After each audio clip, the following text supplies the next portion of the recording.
Check, check, check, check. This is a check. I'm gonna do the Politicsx podcast before DTNS. That's the goal.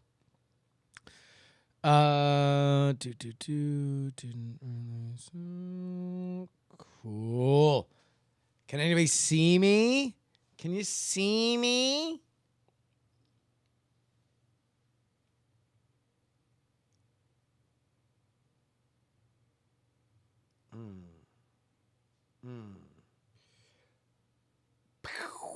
Okay.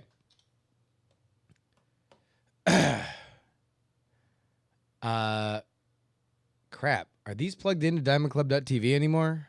This Meta CDN?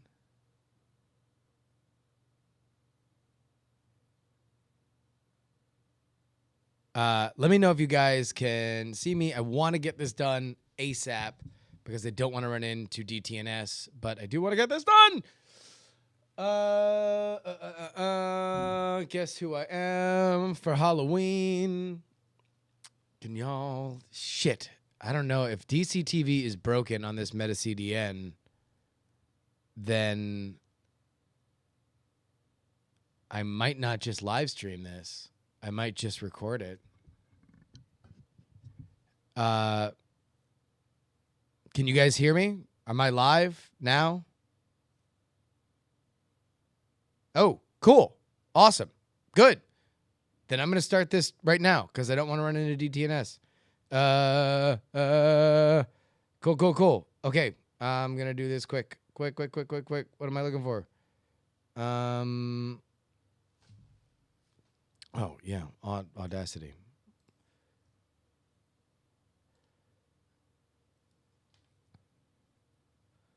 All right. Yeah, I don't have the codes for the new thing. So if Sergeant Muffin wants to send me the codes for the thing, then I can run on the thing. But right now I can't. Okay, here we go. The Politicsx podcast is brought to you by The Contender, the game of presidential debate. Play a presidential debate with your friends that's nowhere near as boring or embarrassing as CNBC's version. Go to thecontender.us to pre-order your copy now and make sure you sign up for the mailing list to get new free cards with every new presidential debate. That is thecontender.us for The Contender, the game of presidential debate. Politicsx is also brought to you by viewers and listeners like you.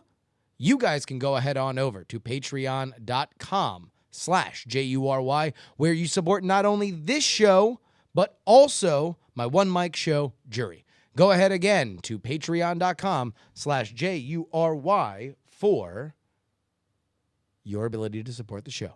Thank you again to everybody. Politics.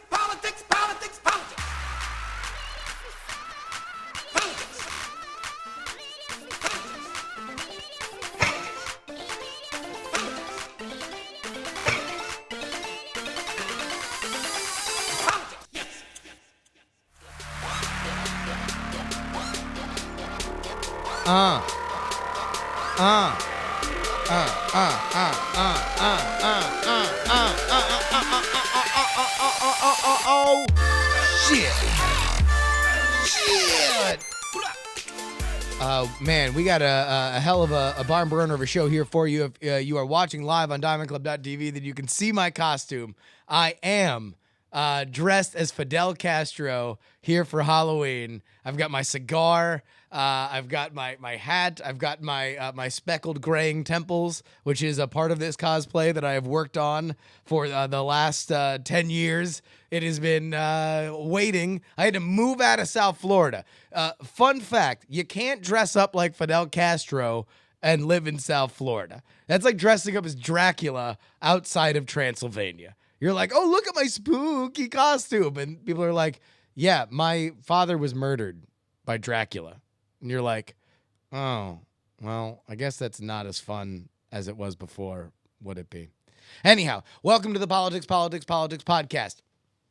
Thank you to everybody who has subscribed. We have finally released our RSS feed. We've finally released our iTunes feed. We are on the Google Store. Go ahead and spread the word. Do me a favor. This is a show that I really want to get out to as many people as possible. Sorry about that. I want to get out to as many people as possible while the iron's hot. You know, we've got a huge political election. You got to see, I mean, the ratings on these debates are just insane. So rate, review, and subscribe on whatever platform you enjoy. Also, make sure that you spread the word on Twitter, Facebook, Instagram, wherever you want to go. Also, if you're only listening to this, go ahead back into the feeds on any of the platforms that I mentioned. I did a live syncable commentary to the last GOP presidential debate. You can sync it up with the video on CNBC, and it plays as a commentary for it. So that can be a fun thing for everybody if you really want to rewatch that debate with me in your ear. So let's get into that, because that's obviously going to be the big conversation in politics this week, is the GOP debate, the CNBC GOP debate. You know, this was a really interesting 2 hours for many reasons. And let's go ahead and go through them one by one. First and foremost, this was a dumpster fire for CNBC. This was terrible for them. Not only because they were dealt a very bad hand, and we're going to get to how to fix these debates in a second, but there's too many people up on stage. And what is unsaid is there's too little money up on stage. See, normally what happens is you got a bunch of people, some are well-funded, some aren't, and things shake out a little quicker. Like what you've seen in the Democratic side. There's really only two people with money, and one who has an outside chance in case both of those two are in a car and a meteor hits that car. So you get 3 people up on stage. The Republicans had 8 people up on stage again. So what do you do with that? Especially because they are all hoping that they get a chance to say something interesting that ignites their core base and convinces either grassroots people, but more likely big money donors, to peel off a little cash to keep their operation rolling until the next debate. These fuckers are living, in terms of the political sphere, hand to mouth. And we're going to get more into this next week. I'm going to have my buddy Dave Leventhal from the Center for Public Inquiry. He is a former reporter for the Dallas Morning News, I believe. Dallas Morning News, Politico. He is a great numbers guy. He is a great data journalist, and he is fantastic. And really, his expertise is in political funding. So we're going to get more into this next week because we're going to interview him. He's also got a great article, by the way, that you should read about Charles Koch funding colleges, which I won't get into this with him next week, but he might as well just run 2 versions of that article. One that says you are friendly to conservative causes, and we are going to sub out the words Charles Koch for Santa Claus, right? And then I don't like Charles Koch. I'm a liberal, and so you should sub out all of the Charles Kochs for Frankenstein Hitler. You know, because that's basically how people are going to read that. And no matter how much work Dave put into it and how fair he tried to be, you know, it's only going to be the Koch brothers are just in this rarefied air. Every once in a while, we get into these weird situations where we just totally demonize people, like beyond just I disagree with you politically, like you are Frankenstein Hitler. I guess would Frankenstein Hitler be able to heil? Or would his arms just be stuck out in like that one position? If he heiled, would he have to heil with both arms? Questions to think about. Makes you think, IMO. Let's get back to the debate. Too many people up on stage. Too little money up on stage. Everybody's trying to keep their phony baloney campaign in gear. So they all are going to be more aggressive in trying to step on answers than they would otherwise. Mix that with the fact that the CNBC anchors asked fairly terrible questions, and this is what's unforgivable. Because you can forgive the fact that they're dealt a bad hand. You can forgive the fact that maybe they didn't ask the best questions. Not everybody's at their best at all times. Here's what's unforgivable for CNBC. They were thin-skinned, and they got into personal bickery back and forths with the candidates. Now, the candidates are going to be wild animals because, again, they're trying to get the nation to elect them president. That means they can't be humans. They have to be mythological creatures that are vessels for everybody to pour their hopes and dreams into.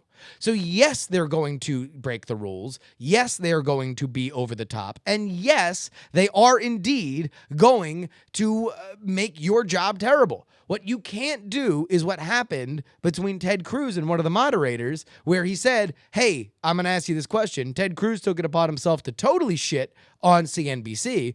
And then the moderator, instead of saying, okay, I asked you a question, you use your time that way and moving on, he says that in his head, not out loud. He had to score points on Ted Cruz and say, I asked you, let the record show that I asked you.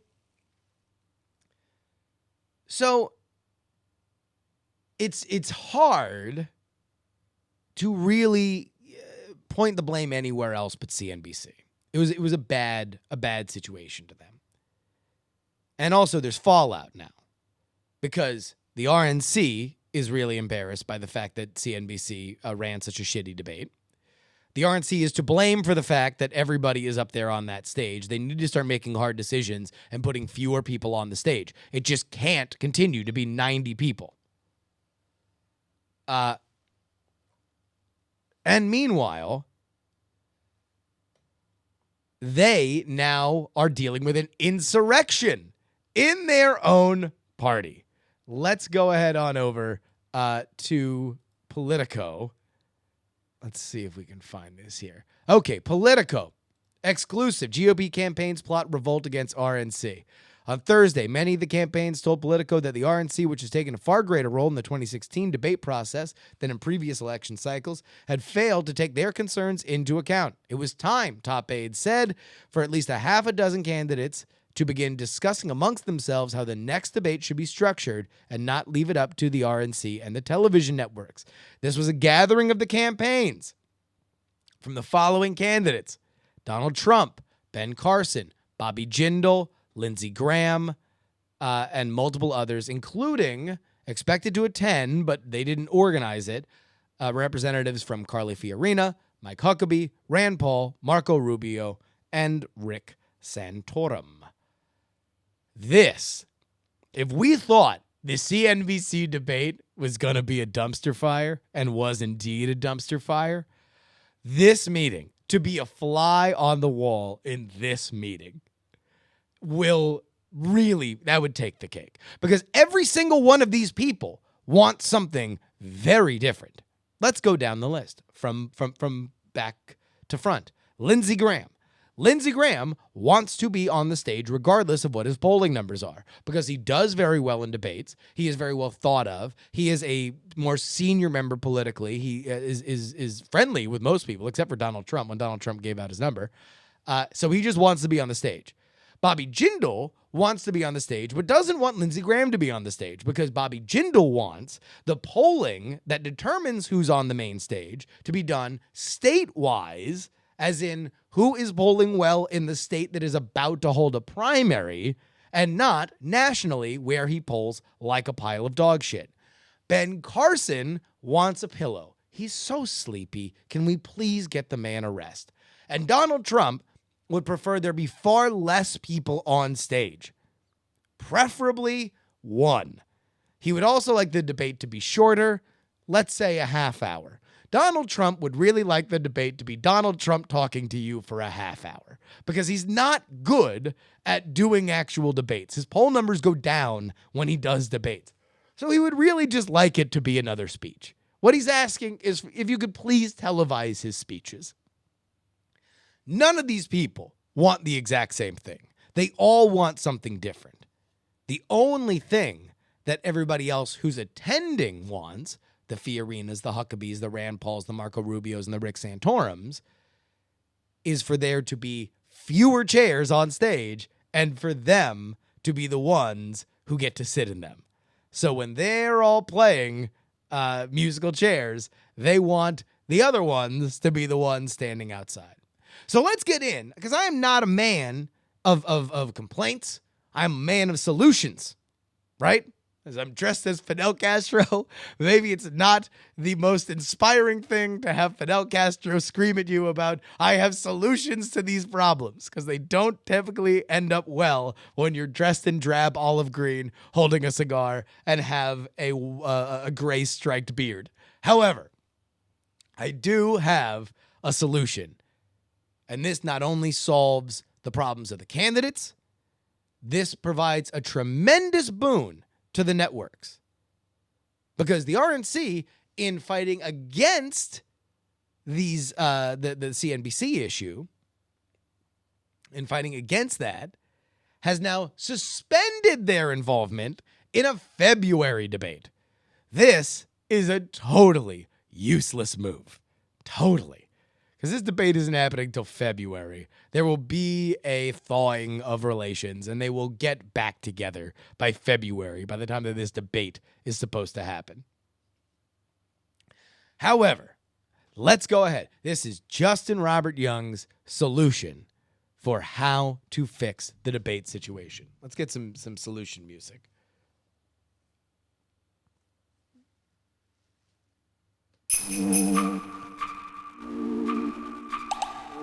All right, let me pitch this to you here. Your problem is that you don't have enough people that are up there on the stage that are talking, right? You can't get any kind of actual time to hear what your opinions are. So, you don't do 1 2-hour debate. You do 4 1-hour conversations with all the candidates that are randomly, or seed them by poll numbers, broken up into mini debates. Now, hear me out. Hear me out. This could be massive for the cable networks, because let's go ahead and take a look at these debate ratings. It's hard to type when you have a cigar in your hands. I am living the gimmick here right now. Okay, CNBC's debate drew a record 14 million viewers. So that's well short of what Fox and CNN did, but still gigantic, just massive. Now, the reason why they're falling is because people are kind of getting a little tired of Trump, and Trump was the major draw here. But still, that many 15 million people is insane. That's crazy for a debate. And even if it levels off around these numbers, that's massive. You know, a cable rating, if a cable news rating is over 1 million, you know, it's huge. It's gigantic. So 15 million is massive. So let's go ahead and take a look.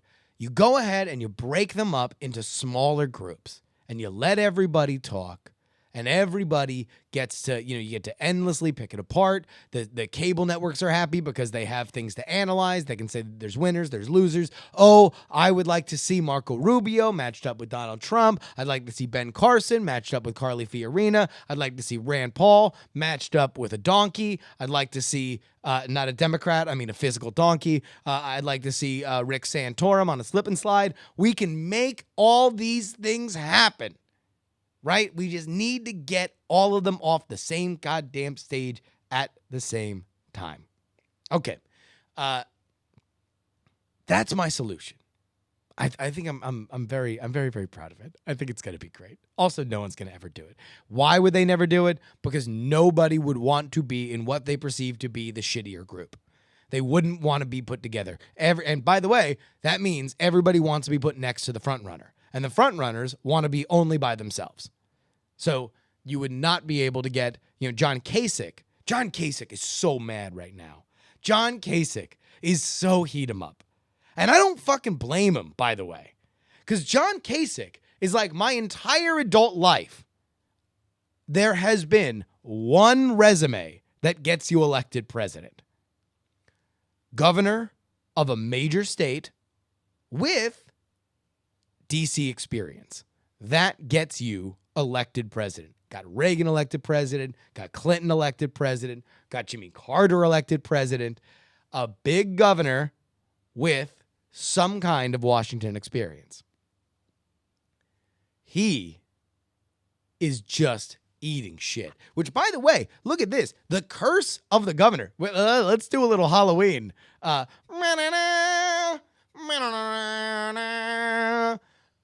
curse of the governor in the Republican primary this year is insane. Let's go ahead and count all the dead meat. Already, Rick Perry, Scott Walker, done. I know what you did last summer. You got the fuck off the stage. Likely toast, John Kasich, Chris Christie, Jeb Bush. This is insane. Bobby Jindal, George Pataki, they're totally screwed. This used to be the way you got elected. A good-looking white guy governor from a major state, probably a swing state. Like, that's used to be, it was the fast lane, baby. Get in the fast lane, grandma. The bingo game is ready to roll. You had a bye week to the general election at the very least. And here, John Kasich. I said on the political or the GOP stream that John Kasich is basically an electrified skeleton in a white guy costume, and that's what he was on stage. He didn't have a bad debate performance, but he had a very agitated one. He's trying to be angry. He's trying to be a firebrand. It doesn't work for him. He's far better as the easygoing guy. He can't play that game right now because he's so far behind, and you can't look like big smile guy when you're hemorrhaging money and you are going to be out of the race in a month. So he's just screwed. But John Kasich would want to be in the foursome with Donald Trump and Ben Carson. And there's no way he would be based on Donald Trump and Ben Carson. They wouldn't want him there. They would want Donald Trump, Ben Carson, Marco Rubio, and Ted Cruz. Now, meanwhile, Jeb Bush, who is done like dinner, baby, get a fork because he is over. And that's an embarrassment, by the way, when he has the kind of machine he has behind him. But, the times they are changing. Another thing I noticed in that debate, how many Republican candidates are talking about the 1% and the evils of big business? What the butt? The Republican candidates are talking about the 1%. Populism is back, baby, and it is here to stay, at least for this election, because we are going. It ain't going to be a run to the middle. It's going to be a run to the Walmart for the general election. Everyone is going to try and out-normal the other one because we are not, as much as we have hardened on our ideological ideas, we are still here for class. And that is what will turn this general election. Mark my words. If the Republican primaries are featuring that much class warfare talk, oh, dude, can you imagine what this general election is going to be? Speaking of that, let's go ahead and get into what is fast becoming the number one segment on this show.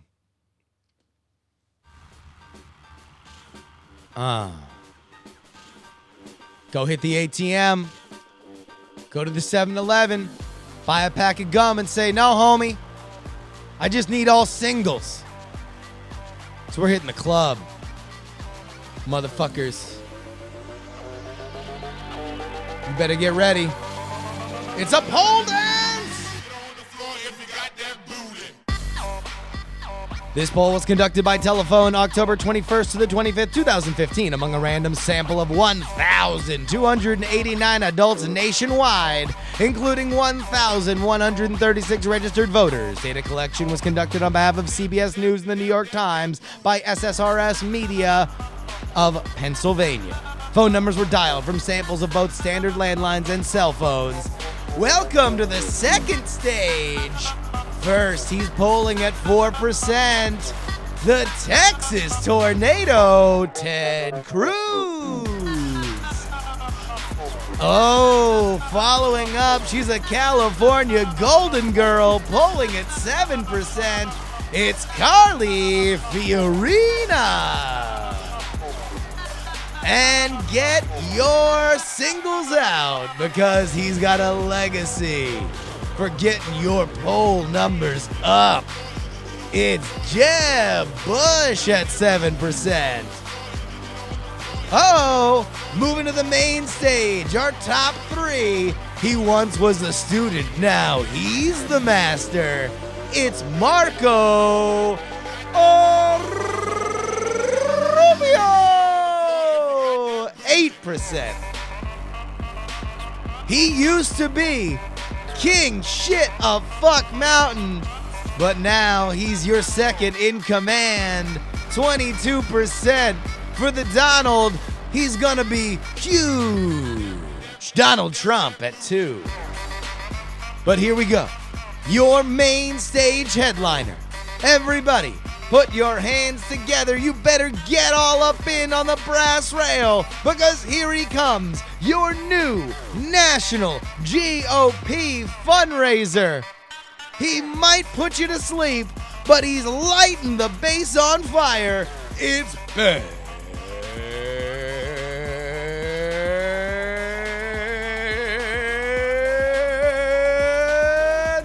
Carson, 26%. That's huge, man. That's a really big thing. And also you got to wonder whether or not Donald Trump, this is kind of the end. The two big poll things that you're going to want to watch this week, if you're following the polls, is how Rubio does, A, nationally, and B, in Iowa. And if you really want to look ahead, because Rubio can just play strong in Iowa and come in second in New Hampshire, and he'll be fine. What you really want to watch is Rubio polling in South Carolina. South Carolina and Nevada are going to be crucial for Rubio. Because, and we'll get into this later, man, because this is going to be something, I don't want to talk too much about it now. But Rubio, I mean, lots to like about Rubio. If you're the GOP, if you are just betting. Because let me ask you this, and I want you to email me, justinrobertyoung@gmail.com. When is the last time that a Republican candidate for president in the general election was younger than the Democratic, the Democratic candidate, right? When is the last time that happened? Like, I can't even think of it. I was talking to my buddy yesterday. I asked him when that happened, and he said, not since having facial hair was mandatory to run for president. It's like Roosevelt, like Teddy Roosevelt, maybe. Like, it was a long, long, long time ago. So let's go ahead and, speaking of the mail, again, you can email us at justinrobertyoung@gmail.com. Meanwhile, let's go ahead and get in to our mail. This one comes in from Ashley Doyle. Ashley writes, "Hey, jury, longish email coming up, so I apologize in advance." She likes the show. Okay. I think Trump is more of a dark horse than people give him credit for. You said in episode 0, and there was that idiot who even admitted in his interview with John Oliver that a politician's job is to get reelected or promoted up the political ladder. This is why I think the Don is an interesting idea. He's not one of them G-men. I hope for your sake he doesn't get in. But like I said, in our people's point of view, oh, by the way, Ashley is from Australia. A president or prime minister's job is to run the country. We, their bosses, elect them to serve us. But they don't care about that shit. They just want to stay in power. But as a CEO company man, the Don gets it. He doesn't give a shit about the political games. Sure, the man is an idiot, but he's really rich. I'm working on my Donald Trump. He's really rich, so he can't be influenced by financial backers. Unfortunately, a personality like him isn't a good fit for running a country. But what CEO would you like to see in power? Someone like Elon Musk, who actually wants to do amazing things and change the world for the better, would be a better fit. Are there any eligible people you could see that would do a good job? This is RoboDashy. Sorry, I read her real name. So to answer your question, I don't necessarily think it's really weird when we draw these kind of like false dichotomies of like, if I don't think that government is the best solution for everything, and therefore I think that the free market's also very funny when people talk about the free market like it's a singular idea. Like the idea of free market versus government is such a ludicrous division for me. Because like the government is one specific thing, right? It is the federal, state, or local government solving a problem. The free market is every other solution on the planet. So it's like one thing or the field. So when people get into these false dichotomies, they then say, okay, I don't want a politician, I want a CEO, because CEOs run businesses and businesses are what we associate with the free market. I put air quotes there. But I don't think Elon Musk would be a good president. I think he's far too cold. I don't think he necessarily is the kind of person who works well with other gigantic, strong personalities when he doesn't have the kind of control. I think that, you know who I think would be a great president? An effective office manager. Like, didn't you all work at an office where you just have one really good office manager? Like, the paper's always filled before it runs out. They remember all the birthdays. Like a really good office manager. That's who I want in a president. I don't want a CEO. I don't want a big egomaniac who, is pouring his heart and soul into one specific thing and hopes to be agile enough to cutthroat the competition. And I don't want that, right? I don't think that we need a CEO. And I don't think that CEOs would necessarily make good presidents. I want a great office manager, because it's always nice when you get cake on your birthday. I think it's really, really cool. Ken writes, "Hi, Justin. I think I just solved politics. What if presidents or prime ministers or other heads of state aren't allowed to have bank accounts?" Oh, wait, I think we read this. Yeah, I think we already read this. I don't think that that's a good idea. Here we go. Brad writes, "Hey, jury. As much as I hate to say it, even as a Sanders supporter, I think that things are much more bleak than I'd like to think them to be. Even in a post-Biden universe, the numbers aren't going to go the way they should. It isn't a lack of enthusiasm, but it is certainly a sense of reality starting to close in. Putting my poli-sci degree for the first time in 6 years, I come up with a 4-point plan to turn this sinking ship around." All right. Now we're talking. This is the Bernie Sanders supporters I want to hear from. None of these hippies. I want to hear from the rough and tumble Sanders supporters. Come on, the servants in Colonel Sanders' army. Here's number 1. Get dirty with the Hill Dog. She isn't without fault. Yeah, you think. She doesn't have a consistent position and voting record.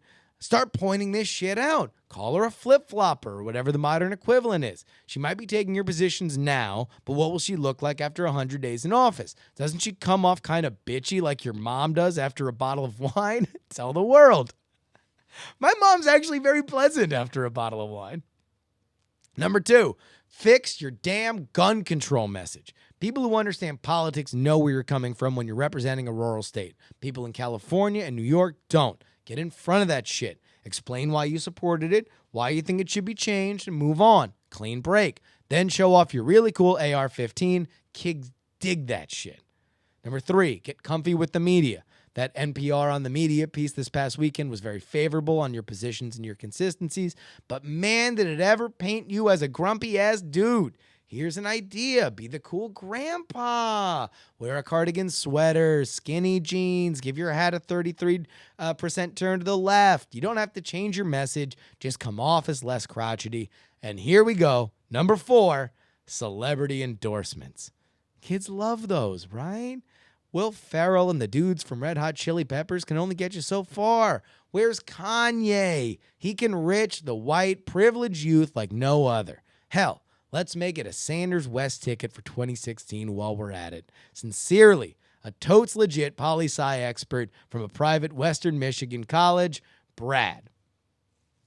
Okay, so I think that these are all really good ideas.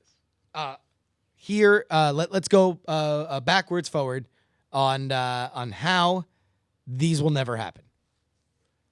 Celebrity endorsements, maybe, but that only happens with success. Obama became who he was in part because of the celebrity endorsements fairly early because people don't like Hillary. Now, they will make peace with Hillary, right? But ultimately, the liberal base has a very weird relationship with the Clintons. They like them. I think Bill Maher said it, and I generally am not a huge fan of Bill Maher. But Bill Maher said, ready for Hillary is the perfect slogan for her. Because, yes, he's ready. No, he's not excited. But you need success because nobody wants to fuck with the Clintons if you are not going to beat them. To quote The Wire, if you come at the king, you best not miss. Number 3, get comfy with the media. Listen, man. Bernie Sanders is there for his authenticity. And he is a crotchety-ass dude, authentically. He started lashing out at the media when he had no media. He's got some complicated relationship with his son or a baby mama or something like that. And he was lashing out at the media like before it was even hot in the kitchen. There's no way that he wants to get himself in front of more comfy media. Fixing his gun control message, I think he would have to do that. I just don't know how much people really, like the only reason why that became an issue is because Hillary started poking at him, which brings us to the biggest problem, is he won't attack Hillary. If he won't attack Hillary, it's over, Johnny. It's done. If he doesn't get rough with her, then she will get rough with him and has. You know, she slowly just pokes at him. And all she has to do is look smart and look aggressive, and that's all she needs to do. You know, she just needs to prove that she's not going to get Barack Obama. And Sanders doesn't seem to want to do anything about it, which is kind of a bummer, you know. Again, you can email us, justinrobertyoung@gmail.com. Make sure you put politics in the subject line so I can read it. This podcast is brought to you by The Contender at thecontender.us. Let me tell y'all a little something about this.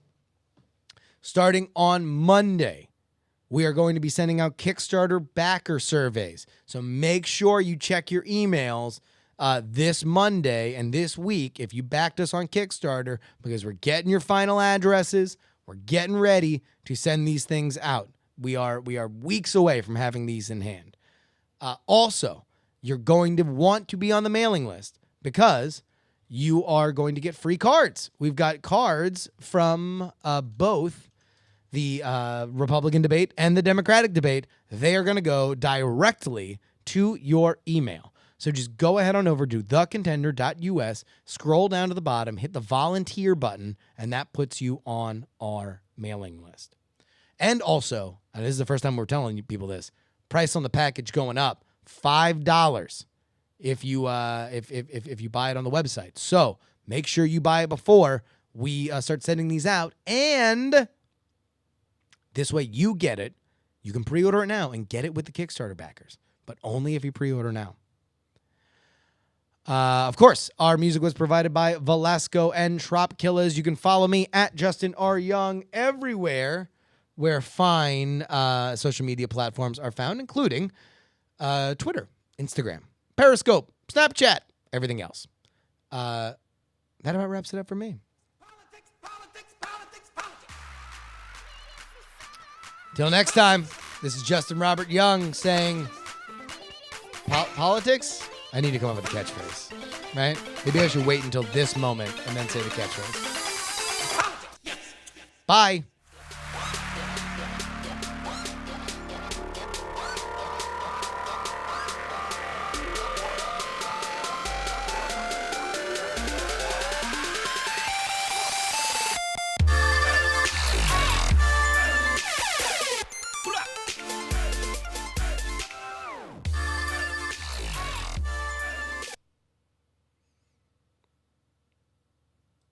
I don't have the Diamond Club stinger. Okay, I got to get off because Daily Tech News Show. I love you guys.